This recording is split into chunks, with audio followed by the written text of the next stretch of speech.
E agora nós estamos em contato com a nossa convidada. Ela tem o perfil Coração Autista, é engenheira de softwares, Paloma Rivolta. Paloma, boa tarde, é um prazer falar contigo, tudo bem? Boa tarde, um prazer é meu. Tudo bem? E com você? Tudo tranquilo, graças a Deus. Paloma, no seu caso, você teve o seu diagnóstico na infância ou já na fase adulta? Eu tive meu diagnóstico na fase adulta. Foi através do diagnóstico do meu filho que surgiu a suspeita de que ele seria autista quando ele tinha 2 anos. Ele passou por investigação durante 3 anos, tinha um diagnóstico quando ele tinha 5 anos, né? E durante todos esses anos, durante todo esse tempo, os médicos vinham me preparando, a minha família também, com a possibilidade dele ser autista, e eu sempre negando porque eu me encontrava assim, eu achava muito parecidos os comportamentos dele com os meus da infância, né? E quando eu tinha a idade dele, a escola que eu estudava, que eu estava no prezinho, também sinalizou aos meus pais de que o meu comportamento era diferente. E eu fui encaminhada para, passei com fono, passei com psicoterapeuta, mas na época foi dito que eu não tinha nada, que eu era apenas uma menina muito, extremamente tímida. Essa foi a conclusão dos terapeutas na época. Então eu rebati muito quando surgiu a suspeita do meu filho, né? Tanto é que eu falei, eu vou nos médicos, eu vou passar, fazer os exames que estão pedindo, vou passar ele com fono, com psicoterapeuta, para provar para todo mundo que ele não é autista. Essa foi a minha intenção, né? Mas quando finalmente fechou o diagnóstico, a neurologista dele falou para mim que ele é autista mesmo, que não tem cura, que não tinha cura e que se ela estivesse no meu lugar, ela ia atrás de estudar sobre o assunto, porque eu ia ter que aprender a lidar com isso, né? E aí, algumas pessoas próximas que já estavam, né, nesse mundo, já tinham parentes, sobrinhos, filhos, me apoiaram, me indicaram artigos científicos para estudar, livros, né, para eu saber, porque eu estava me sentindo totalmente perdida. E foi a partir desse estudo que eu falei, nossa, eu tenho certeza que eu sou também. E também, quando eu estava com a neurologista, que ela fechou o diagnóstico do meu filho, ela começou a explicar como eram os comportamentos de um autista, que ela falou assim, se ele é autista e provavelmente ele é nível 1. Ela começou a me explicar como eram os comportamentos de um autista nível 1. Aí eu falei pra ela assim, mas o que você tá falando, eu sou assim, desse jeito. Sempre fui, desde quando me conheço por gente. Aí ela disse que existem muitos adultos que estão no espectro, que são autistas e não sabem, né? Então, provavelmente pelo fato dela ser neurologista, né, neuropediatra, a gente sabe que é muito comum os filhos receberem diagnóstico e depois os pais, o pai ou a mãe, se descobrirem autistas, né? Então ela já sabia do padrão, é uma história meio que padrão que acontece. E foi assim que eu descobri, quando eu desconfiei de mim, eu fui atrás, até porque eu sempre sofri com isso, nunca me encontrei, sempre me sentia deslocada em situações sociais, era bem sofrido mesmo. Eu desenvolvi depressão, tive depressão por muitos anos, desde a minha adolescência até recentemente. Desenvolvi síndrome do pânico. A minha ansiedade, meu pico de ansiedade é muito alto. Eu tenho transtorno fóbico ansioso associado ao autismo. Então, assim, para ir falar com uma pessoa, para mim é o fim do mundo, porque nossa, eu tô aqui agora falando com vocês, eu tô suando. Então, é a reação do meu corpo, né, do meu cérebro. E então, isso já estava me prejudicando na vida profissional. E é claro, não tinha conhecimento. Se eu tivesse conhecimento antes, teria ido atrás antes, né? E eu falei, não, eu preciso saber o que é isso. Eu vou atrás, tenho certeza que eu tô no espectro. E foi assim que eu consegui, depois de 1 ano fazendo investigação, o diagnóstico foi fechado para autismo. E hoje, como que você administra isso? Hoje eu sou mãe solo, né? Moro sozinha com meu filho. Hoje ele tem 8 anos, eu estou com 37. Eu faço terapia, atualmente eu faço terapia uma vez por semana e tomo medicação também para controle de ansiedade e depressão. O meu filho faz terapia todos os dias, das 8 ao meio-dia, e também tomo medicação para ajudar nos comportamentos, né, dele. E assim, o que eu posso dizer é que tanto eu como ele, temos qualidade de vida hoje, né? Porque antigamente eu pensava assim, nossa, será que todo mundo é igual a mim? Todo mundo sofre como eu sofro? Eram esses pensamentos que eu tinha, além de muitos pensamentos suicidas, né? Porque às vezes eu preferia estar passando mal no hospital, sofrer um acidente no meio da rua, do que ir pro trabalho e socializar, que eu ia ter que socializar, né? E olha só, não, chega a ser um absurdo, mas era o que eu sentia, era o que eu queria para mim, devido ao sofrimento que eu tinha. E o meu filho, antes do diagnóstico dele, antes da gente ter esse conhecimento, eu precisava ir no mercado, não tinha com quem deixar ele, levava ele junto comigo, ele não suportava o barulho do mercado, eu tinha que voltar para trás, ele entrava em crise. Então, ou seja, a gente não tinha vida, né? Não tinha descanso, não tinha qualidade mesmo. Então, hoje eu posso dizer que somos outras pessoas. Paloma, você comentou que você tinha uma outra visão do autismo antes de você ter o seu diagnóstico, tanto do seu como dele. Como que você via o autismo antigamente? Eu conheci durante a minha juventude, eu conheço uma família que tiveram 2 filhas autistas, né? Uma delas já faleceu, a mais velha, a mais nova ainda é viva, e o grau delas, hoje eu sei, né? Na época eu não sabia. Eu só sabia que elas eram autistas. O grau delas é um nível avançado, até porque hoje eu sei que elas têm também a deficiência intelectual associada ao autismo. Então, além de ser nível 3, elas têm outras comorbidades associadas. Então, era essa visão que eu tinha, né? Então, hoje, eu não sabia nem de nível de autismo. Para mim, ou a pessoa, ou era aquele autista que eu tinha um conhecimento, que não tinha condição nenhuma de ter uma vida, né? E era essa a visão que eu tinha. E tanto é que quando eu recebi meu diagnóstico, mesmo já sabendo que eu, tendo certeza dentro de mim que eu estava no espectro, eu recebi como nível 2 de suporte, e para mim foi um choque, foi assim, nossa, eu não acredito, foi um choque tremendo. Passei pelo luto, né? E demorei um pouco para processar isso, e foi difícil, mas estou aqui. Agora tá tudo certo. E como que surgiu o perfil coração autista? A neurologista, né, falou para mim que não tinha cura, né, e depois eu estudando, buscando informação, eu fui, né, entendendo que é genético, ou seja, a pessoa ela não escolhe, né, ser autista, ou ela não adquire o autismo durante a vida dela. O autismo nasce junto com a pessoa. Não existe um milagre para curar o autismo. Se você quer acabar com o autismo em uma pessoa, essa pessoa não pode existir mais, né? Então, se a gente for parar para pensar, o autismo está ali na pessoa. Muitos falam assim, eu não sou definida pela minha deficiência, pelo meu autismo, mas não que eu queira definir, mas assim, ali está ali, aquela pessoa é assim, e é aquela questão de se aceitar, né? E o perfil surgiu nesse sentido, de que eu era parte de uma igreja evangélica, né? E infelizmente nesse meio tem muita questão de milagres com relação à deficiência, e no autismo, TDAH não é diferente. E aí, com esse perfil, Coração Autista, eu quis mostrar que o autismo tá ali, tá dentro da gente. Então, por que eu vou rebater? Por que eu vou negar que eu sou autista, ao invés de eu aprender a lidar com isso, ao invés de eu me aceitar, de eu conhecer os meus limites, de eu saber o que eu posso ou o que eu não posso fazer, aonde eu posso ou não posso estar, onde eu quero ou não quero estar devido às minhas limitações, né? E também no sentido de passar a mensagem de empatia, né? Quando a gente fala de coração, a gente tem esse sentido do amor, da compaixão, da aceitação. Foi nesse sentido a criação do perfil. Seu trabalho, você é engenheira de software, você já tentou desenvolver algum tipo de projeto para algo que pudesse melhorar a vida da pessoa autista? Sim, eu já pensei em 2 projetos. A gente até teve uma equipe de voluntários autistas, né, para tentar seguir, mas não conseguimos seguir em frente.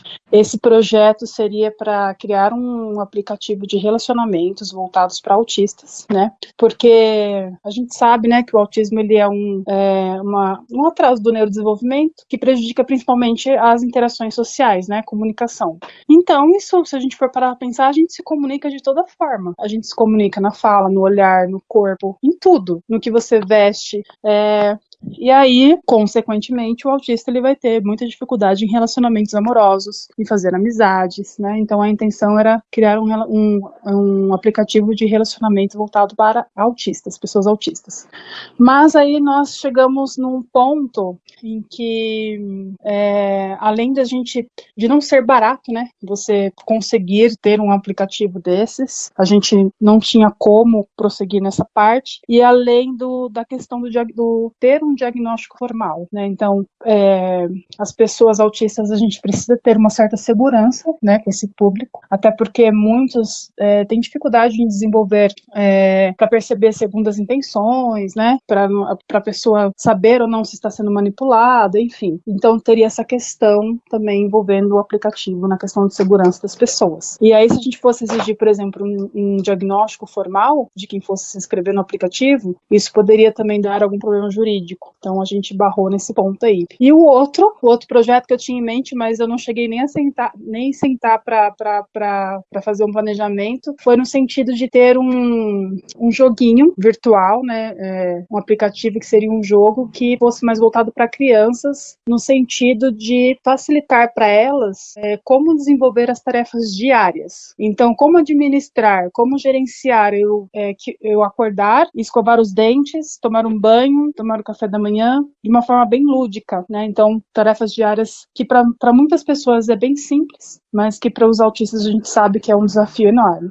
Ô Paloma, e depois do seu diagnóstico na sua área de trabalho, você conseguiu fazer mais cursos? Sim, depois do meu diagnóstico, é muito importante, acho que eu vou falar aqui agora, porque eu já comentei da minha ansiedade, né, que ela é tanto é que quando eu passei com 2 psicólogas, tá, para ter o meu diagnóstico, investigação, durante 8 meses, e aí quando terminou, cada uma delas me deu um relatório sugerindo o autismo, aí eu fui levar para psiquiatra esse material, o relatório das 2, e mais algum material que eu peguei para levar para psiquiatra analisar. Quando eu cheguei no consultório dela, ela me disse que ela não achava que eu estava no espectro, mas que eu tinha uma ansiedade exacerbada. Ela achava isso, mas ela disse que ia avaliar os relatórios, que ia avaliar o material que eu levei para ela. Eu levei fotos da minha infância, vídeo, depoimentos, levei testes, né, que eu fiz o SARS-2, por exemplo, e aí depois de 4 meses, ela me deu o retorno, fechando o diagnóstico no autismo, né,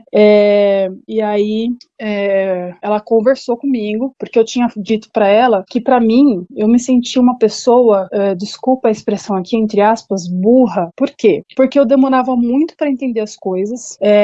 Coisas da primeira série, que eu vi lá na primeira série, eu vim entender anos depois, e que eu achava que eu tinha que voltar para a escola para aprender tudo que eu já tinha aprendido, porque parece que o meu cérebro de hoje é melhor do que o de antes. Aí ela me explicou que o meu quadro de ansiedade me atrapalha no aprendizado, né? Então, por isso que eu tive tanta dificuldade em aprender durante toda a minha vida. Isso foi na escola, no ensino médio, na faculdade, para fazer um curso. A minha profissão precisa muito do inglês, muito mesmo.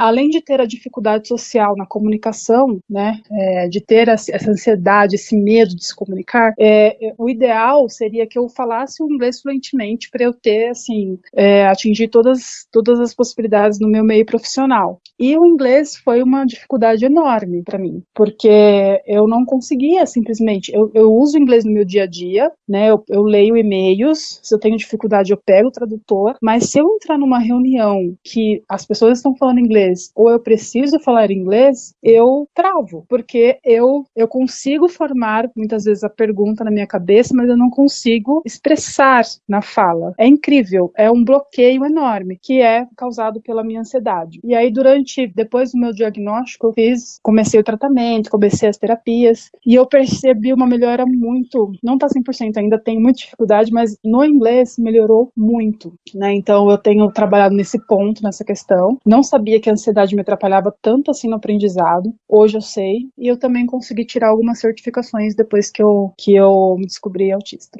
Hoje, além de engenheira, você trabalha na área de arquitetura, correto? Por que essa mudança? Arquitetura na área de software mesmo, tá bom? Assim, na carreira de TI, né, de desenvolvedores, nós temos vários, um leque, né, tem várias áreas que você pode seguir. No meu caso, eu iniciei como desenvolvedora de software, e com o tempo, a pessoa consegue se autoavaliar e ver o que ela quer para a vida dela, né? Como em toda profissão, acredito. É muito comum as mulheres em TI ir mais para a área de gerenciamento de projetos, né? Mas eu sempre me identifiquei muito com a área técnica. Então, para mim, eu gosto de analisar dados, eu gosto de programar no banco de dados, eu gosto de mexer na parte técnica, na parte, principalmente em que tem a lógica ali do programa de computador, né? Então, eu fui sendo direcionada, chega um momento em que você meio que se torna um arquiteto de software, né, para dar soluções do que vai ser construído ali, ou que a equipe de desenvolvedores vai desenvolver, e é uma área que eu estou gostando bastante, estou explorando bastante. A equipe que trabalha com você tem conhecimento do seu problema e como que eles lidam? Sim, eles têm conhecimento, até porque foi durante a pandemia que eu recebi meu diagnóstico. Eu fiquei bem preocupada na época, mas a empresa que eu trabalho, estou lá há 14 anos, vai fazer 15 anos no final desse ano, eu trabalho na Vanad Brasil, ali sempre foi uma cultura assim inclusiva, né? Então eles sempre buscaram conscientizar as pessoas sobre ter um ambiente seguro psicologicamente para o trabalho, não só para o autismo, né, mas questão de mulheres, de etnias, raças, religiões, em todos esses sentidos, né? Então, quando eu estava passando por esse processo da busca do diagnóstico, eu, inclusive tive apoio da empresa que eu trabalho, e quando eu recebi, né, que eu entreguei meu laudo lá, fui muito acolhida, sempre fui acolhida, né, mas quando eu recebi o diagnóstico, eu fui acolhida de uma maneira assim que eu nunca vou esquecer, realmente. E ano passado, eu fui convidada a ser líder do grupo de neurodiversidade da Vanad Brasil, né? É uma multinacional, então a gente tem esses grupos tem grupo de LGBT, grupo de religiões, grupo de mulheres na tecnologia, grupo de pessoas com deficiência e neurodiversidade em todas as sedes da empresa, do mundo inteiro. Então, aqui no Brasil, eu sou a líder do grupo de neurodiversidade. Então, as pessoas sabem, quando eu recebi o diagnóstico que eu passei pelo luto, a minha vontade depois disso, dessa parte ruim, entre aspas, né, desse processo, era falar para todo mundo que finalmente eu tinha me encontrado, que eu estava me sentindo bem com isso e que eu era autista. Pronto, era isso. E então, assim, eu não escondi para ninguém. E hoje eu faço parte dessa liderança dentro da empresa. Hoje as pessoas sabem também, né, elas procuram também acolher, me entender, muitos me procuram para conversar, né, porque a gente tem outros autistas na empresa, e não são poucos, então é um ambiente acolhedor e psicologicamente seguro também. E esses autistas, vocês conversam entre si, até para ver o que pode melhorar dentro da empresa? Sim. Todo mês nós temos nosso encontro, né, de autistas, a gente faz reuniões online. Aí participam profissionais que estão no espectro, profissionais com TDAH, tem gente com dislexia também, tem muitos pais e mães de autistas que trabalham na Vanad e participam. A gente compartilha informações assim de profissionais, desde uma clínica de psicoterapia e um médico que sabe receber esse paciente, né, com autismo, até um restaurante que alguém frequentou e a criança ali ou o autista foi super bem recebido, teve acolhimento, porque a gente sabe que, né, nem todos os lugares tem esse preparo, né? Então a gente tem uma troca muito bacana entre nós dentro da empresa, e todo mês a gente faz esses encontros. O que representa para você essa data que nós tivemos recentemente, né, o Dia Mundial de Conscientização do Autismo? Eu acho que é muito importante, né, esses temas, é importante a gente ter datas, porque senão eu acho que eles não seriam falados, né, apesar de muitas pessoas só falarem nesse dia sobre o autismo, mas eu acho importante a gente ter essa visibilidade. É um assunto, é um tema que está crescendo, né, cresceu muito nos últimos anos, e não só o dia 2 de abril, que é mundial, né, internacional, mas também a gente tem a data do dia 18 de junho aqui no Brasil, né, que é sobre o Dia do Orgulho Autista, isso aí. E eu acho que é importante termos para a gente sempre tocar nessa tecla, sempre falar, apesar que todos os dias são para falar, mas aí a gente vai ter essas datas especiais para lembrar, assim como é meu aniversário, tem o seu aniversário, enfim, eu acho que é necessário. E tem uma data também, acho que é em março, se não me falha a memória, que é para falar do autista nível 3 também, que eu fiquei sabendo nesses tempos também dessa data, né? Muito importante. Não sei qual é a data, tô sabendo agora, mas eu acho extremamente importante, até porque a gente tem, né, quando a gente fala de espectro, tem os níveis, e eu costumo falar que os níveis no autismo é bem complexo de explicar e das pessoas entenderem. Então é muito importante termos uma data para isso. Além da empresa, você costuma dar palestras também sobre esses temas? Já fui convidada para dar palestras, mas não acabou acontecendo. Eu acho que falar sobre isso é mais dentro da empresa mesmo que eu trabalho. E agora é minha primeira entrevista com vocês. Que honra, obrigado. Não acabou acontecendo por quê? Você não se sentiu segura?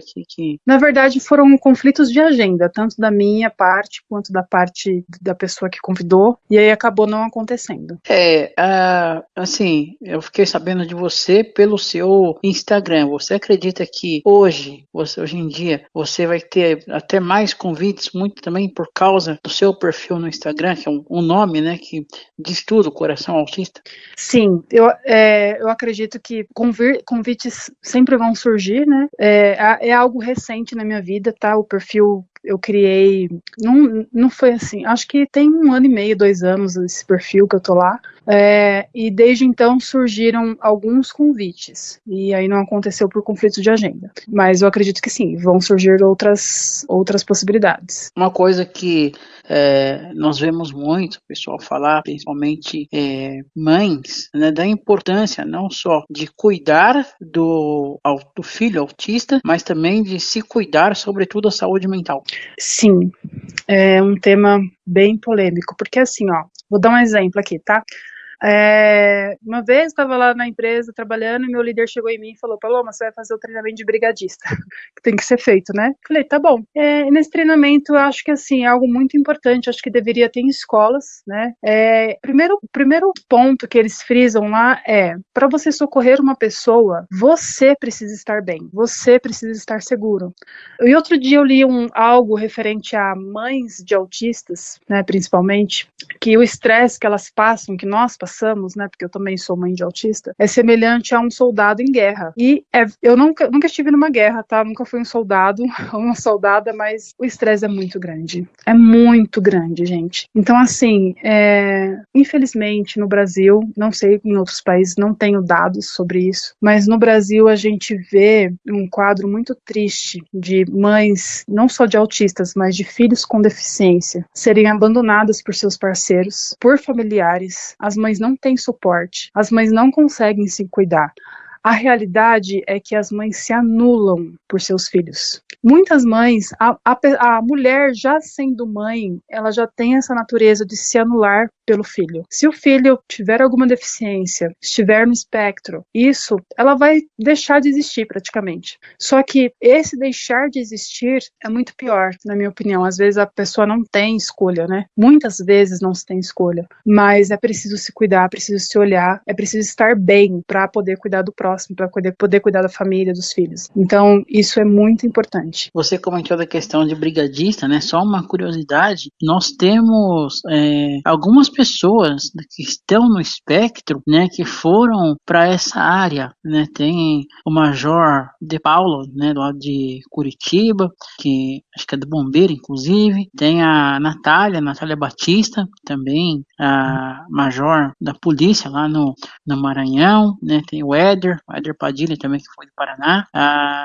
Algumas pessoas conseguiram, né, ir para essa área mesmo no autismo. Uhum. As curiosidades. Sim, aquela questão, né? A gente traz para a sociedade hoje em dia, né? Principalmente hoje em dia, de que a gente pode estar onde nós quisermos estar, né? A gente precisa levar consciência para a sociedade sobre isso, mas o autista ele pode estar onde ele quiser. Hoje, né, a tecnologia ela veio para ajudar muito, né, as pessoas, a inteligência artificial. Como que você vê hoje, principalmente a inteligência artificial, pensando sobre a questão da pessoa com deficiência, seja ela qual for? Eu acho que tem muito lado positivo, né, no sentido, assim, de organização, por exemplo, principalmente. Eu digo até pela assistente virtual, né, a Alexa. Eu usava bastante aqui em casa. Grande caixinha. Exatamente. No sentido de tarefas, né, diárias. Então, porque assim, por exemplo, no TDAH a gente tem muita questão da procrastinação, né? Então, eu acho que a IA, a inteligência artificial ajudaria muito nessa questão, na questão de estudo também, mas também tem a questão de que ainda nós temos muita fake, né, muita informação fake que ela pode trazer também, então é bom tomar cuidado com isso. Mas eu acho que ela é uma aliada importante em muitas questões voltada para o autismo e TDAH. Se você pudesse, você colocaria a sua casa para ficar tipo uma casa inteligente? Você chegar, Alexa, faz meu café, abre minha porta. Sim, eu adoro essas coisas. Na verdade, eu comecei a fazer isso, tá? Mas eu tive que desligar porque o meu filho tem medo da Alexa. Garoto, Tenho aproveita. muito medo da Alexa. Aí eu falei, vou ter que parar com o projeto. Aí eu não prossegui, mas eu cheguei a fazer a parte da iluminação inteligente. Aí eu tive que parar para ir. Isso demanda muito trabalho, Paloma, em relação a isso? Não, assim, para mim, que tô na área de tecnologia, foi algo simples, né? Mas tem que considerar também o custo, né? Eu digo que hoje eu acho que tá um pouco mais acessível, mas ainda é caro para quem quer fazer uma casa inteligente.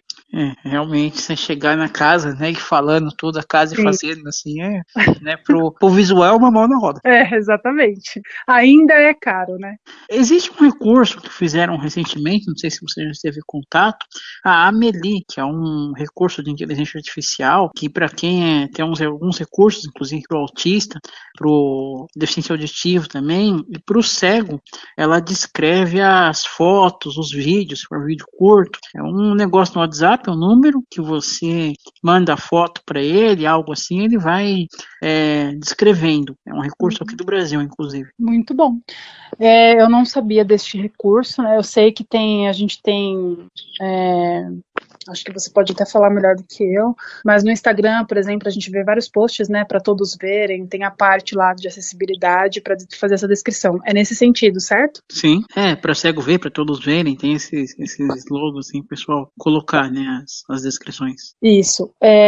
E agora eu acho que já é algum tempo automatizado isso no Instagram, inclusive, né? Você tem lá a parte em que você mesmo programa essa descrição, né, da imagem. Sim. E livros, tem muitos colegas autistas que escrevem livros, inclusive muitos livros. Você já pensou também em ir para essa área? Eu já pensei, mas eu confesso que leitura não é o meu forte. Então, até por ter, assim, eu penso em fazer isso futuramente, tá? A minha realidade atual, eu tenho muita coisa para me preocupar, então, meu filho, as terapias, meu trabalho, casa, mas conforme meu filho, graças a Deus, com as terapias, ele tá ganhando autonomia, independência, né? Mas sim, é um projeto que eu tenho pro futuro, quando ele tiver mais independente, quando eu tiver mais tempo para os meus projetos, eu gostaria de escrever a minha biografia. O trabalho home office, você acredita que vai ser, não digo para todos, mas uma grande saída para as pessoas com deficiência? Com certeza, faz muita diferença. É preciso, assim, da pessoa ter uma maturidade para isso, claro, né? É preciso ter disciplina, ser uma pessoa bem organizada com os horários, mas é uma saída grande para as pessoas com deficiência, sim, para gerar oportunidades, né? Porque faz diferença, né? Antes eu tô há 14 anos nessa empresa, nem sempre eu fiz home office, eu já fiquei muito tempo trabalhando 100% presencial nos clientes, não sabia da minha condição, nessa época eu tinha bastante crises, não tinha conhecimento do que eram essas crises, de como elas eram, mas muitos dias eu chegava em casa e eu não aguentava tomar um banho, eu ia direto para a cama, eu chegava em casa, literalmente deitava na cama, porque eu não aguentava ficar mais em pé, eu chegava em casa com um comportamento muito agressivo na fala, muito cansada, exausta mentalmente e fisicamente. Parecia que eu tinha levado uma surra, né? E hoje, antes da pandemia, eu estava num cliente que eu fazia 2 vezes por semana home office. Isso já me descansava bem. E hoje eu faço 100% de home office praticamente, né? E, assim, o que eu posso dizer é que a qualidade de vida melhorou muito. Então, eu tenho condições de fazer minhas terapias. Eu também tenho uma comorbidade associada que se chama hipotonia, né? Então, eu tenho tônus muscular bem mais fraco. Isso influencia, por exemplo, na minha postura, né? Em dores no meu corpo, em escrever, né? Então, às vezes eu tenho dificuldade para escrever bem, né? Coisa que eu não tinha durante a escola, porque eu praticava todo dia. Hoje eu já não pratico mais, então estou perdendo essa habilidade. E aí isso me facilita no sentido também de fazer uma academia, por exemplo, né? De fortalecer os músculos, que faz uma total diferença na vida de uma pessoa com hipotonia, por exemplo. Esse é um problema que pessoas com síndrome de Down, né, geralmente têm. Pelo que eu estudei, né, eu não sou especialista, mas pelo que eu andei pesquisando, as pessoas com alguma questão mental possuem hipotonia. E aí também tem vários níveis. E hoje, você usa também essa questão, por exemplo, no telefone, o ditado, por exemplo, para facilitar para você? Como assim? Para você ir falando e o telefone escrevendo, ou algo assim mesmo? Não consigo usar. O que eu uso, agora a gente tem no WhatsApp a parte de transcrever áudios, né? Eu uso muito, porque para mim o ruído do áudio me incomoda bastante, e aí eu uso muito a transcrição. Antes eu usava um outro aplicativo, não sei se vocês conhecem, ele se chama Luzia, que é a Luzia, na verdade, né? Que era a inteligência artificial que estava presente no WhatsApp, agora é um aplicativo próprio. Eu usava muito para transcrever áudios através desse aplicativo. Mas para falar e escrever eu não consigo. Tem um bloqueio, é incrível. Tem um bloqueio, mas eu não consigo usar mesmo. E aí esse aplicativo ele transcreve, seria então uma transcrição, assim, Luzia. Isso, ele faz transcrição. E eu também tenho alguns amigos fora do país, né? Que eu treino, eu faço parte de vários grupos de autistas adultos no WhatsApp, e tem um que é internacional, então Interessante. É muito legal. E aí eu usava esse aplicativo para transcrever áudio deles, né, e também fazer a tradução simultânea. Você, depois do diagnóstico, você já pensou alguma vez em morar fora do Brasil, até para ver outras realidades, baseado nesses grupos que você faz parte? Sim, já pensei. Inclusive, voltando, você perguntou do projeto, né, que eu falei até do aplicativo de relacionamento. Durante esse processo aí de estudo do aplicativo, eu descobri um aplicativo de relacionamento voltado para neurodivergentes. Ele foi desenvolvido na Inglaterra, né? Antes disso, eu já tinha pensado em morar fora do país, mas eu tinha muito medo. O medo que eu sinto, da ansiedade que eu tenho, me impediu de fazer muitas coisas, né? A minha realidade atual é que, como eu sou mãe solo, eu tenho meu filho, então não é um projeto simples, né? E simplesmente morar fora do país não é simples. E ainda mais ele fazendo terapias. Hoje a gente encontrou um lugar, uma clínica em que ele se adaptou, porque é muito difícil achar profissionais em que o autista, principalmente a criança, né, cria uma conexão, se sinta seguro, né? Então hoje a minha realidade seria muito difícil eu ir morar fora do país, mas eu já pensei sim. E aí com esse aplicativo também eu conheci várias pessoas, fiz muitas amizades fora do país, porque a maioria das pessoas que estavam lá não são brasileiras, ou são americanas, tem muita gente da Inglaterra também, porque o aplicativo é de lá. Então eu posso dizer que um dos pontos da minha lista de desejos é morar fora do país, mas atualmente não vejo essa possibilidade. Teria que esperar ele crescer um pouco, né, para pensar em fazer isso. Exato. E a questão escolar, como é que você vê a inclusão hoje em dia da criança autista a nível escolar? Eu acho que é um campo que se tem muito a melhorar. tanto na questão de suporte, né, na questão de conhecimento e na questão de interesse, principalmente. Por que eu digo isso? Quando a gente fala de questões mentais, né, vamos falar aqui do autismo, quando a gente fala de transtorno do espectro autista, é muito difícil a gente fazer a sociedade entender esse mundo, porque é um outro país, é uma língua que só quem tem o autismo sabe falar, vamos dizer assim. Então é bem complexo a gente conseguir passar. Geralmente quem entende é quem tem um autista na família, ou a pessoa é autista. Então no contexto escolar é difícil a gente levar, né, informação, é difícil as pessoas entenderem. O meu filho mesmo, ele fez o maternal e o pré em uma escola. Nesse período ele estava passando pelo processo de diagnóstico. Quando ele foi para o primeiro ano do ensino fundamental, só no primeiro ano ele passou por 3 escolas, justamente pela dificuldade que nós encontramos em ter essa empatia, em ter o acolhimento, em a escola entender as adaptações que ele precisava ter. Então ele passou por escolas em que ele tem a acompanhante terapêutica, né? A acompanhante, ela era impedida de fazer o trabalho dela. Ele passou por escolas em que ele não podia usar o abafador de ruído. Era frescura ele usar o abafador de ruído. Ele passou por escolas em que é preciso fazer o projeto lá de ensino individual, né? Ele não tinha as adaptações necessárias para que ele aprendesse, porque assim, toda pessoa é capaz de aprender. A gente precisa ver qual é o caminho que cada um consegue aprender. Então, isso também era negado para ele. Hoje ele está numa escola, não é falando mal da escola, não é isso, é aquela questão de levar conhecimento, das pessoas conseguirem entender, né? Isso leva um tempo também, mas hoje ele está numa escola em que acolhe ele e que ela está aberta em descobrir qual é o melhor caminho para o Cris, que é o meu filho, conseguir entender o que ele precisa entender para ser alfabetizado, para entender aonde ele mora, para saber o nome e o sobrenome dele, para conseguir no futuro ter uma certa autonomia. Então hoje a gente encontrou uma escola em que tem essa abertura, mas é um caminho difícil. Ô Paloma, e como que você falou da questão do relacionamento com as pessoas, né? Para você, por exemplo, como que é com as pessoas que moram ao seu redor, seus vizinhos, você consegue dialogar com eles até para que as pessoas mais próximas saibam da sua realidade? Faz 1 ano, quase 2 anos que eu tô morando sozinha com meu filho. Eu moro num apartamento, né, num condomínio. Antes disso eu morava numa casa, num espaço no fundo do quintal dos meus pais. Então a minha socialização praticamente era ali os meus pais, a minha irmã e o meu cunhado, que moram numa casa na frente, no mesmo quintal também.